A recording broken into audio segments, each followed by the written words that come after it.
నా గురించి అంతగా మీకు తెలుసు కనుక నేను చెప్పుకోక్కర్లేదు.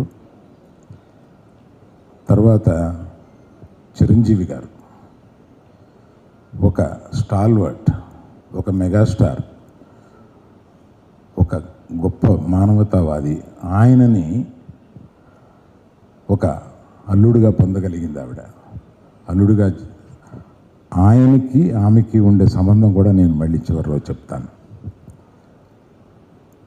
అటువంటి చిరంజీవి గారు అల్లుడు. తర్వాత ఆమె సొంత మనవళ్ళు, అటు అర్జున్ కానీ ఇటు మన రామ్ చరణ్ కానీ దేశ విదేశాల్లో ప్రఖ్యాతిగాంచిన ఒక నటులు. అటువంటి వాళ్ళే కాకుండా తన దగ్గర బంధువుల్లో ఒక అల్లు శిరీష్, అల్లు వెంకటేష్, మన పవన్ కళ్యాణ్కి ఆమెకి ఉన్న సంబంధం కూడా నేను మళ్ళీ వివరిస్తాను. పవన్ కళ్యాణ్ గారు ఆ తర్వాత కుటుంబంలో అనేక మంది ఎంతో ఉన్నత స్థాయికి చేరిన అనేక మంది ఉన్నారు. అందులో మన వరుణ్ తేజ్ కానీ,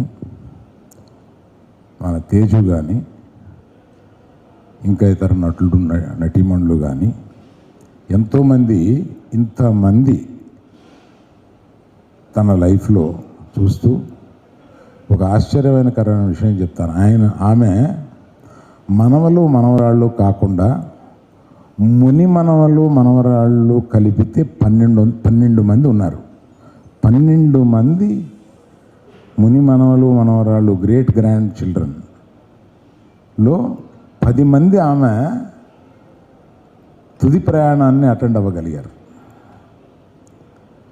అటువంటి జీవితం కోటిలోనో 10 కోట్లలోనో ఒకరికి ఉంటుంది. అటువంటి ఆమె జీవితం సాగిస్తున్నప్పుడు, జీవితం ముగిస్తున్నప్పుడు ఆ ముగింపుని మనం అందరం దుఃఖభరితం కాకుండా ఆమె ప్రయాణాన్ని ఆమె మరణాన్ని అంగీకరించి, ఆమె ప్రయాణాన్ని ప్రశంసించి, ఆమెని ఒక సంతృప్తికరమైన వీడ్కోలుగా మనం చేయాలి అని మా కుటుంబ సభ్యులందరూ నిర్ణయించుకున్నారు.